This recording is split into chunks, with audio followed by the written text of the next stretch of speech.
من قلب قلعة قايتباي.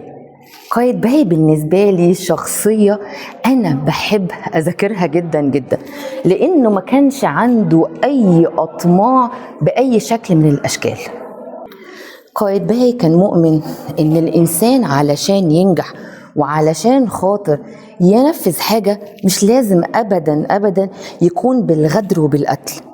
ورغم كده ان كان احد المماليك اللي كانت موجوده اللي هم فضلوا موجودين من الاشرفيه او ايا كان، كانوا على طول بيهاجموا قايتباي وكانوا عايزينه ينزل من الحكم.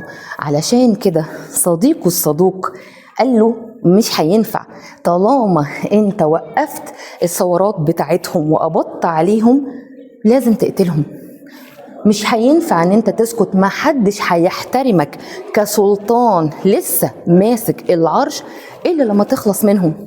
وللاسف وقد كان، وده وجعه جدا لانه كان حاسس انه انا ما كنتش محتاج اعمل كده.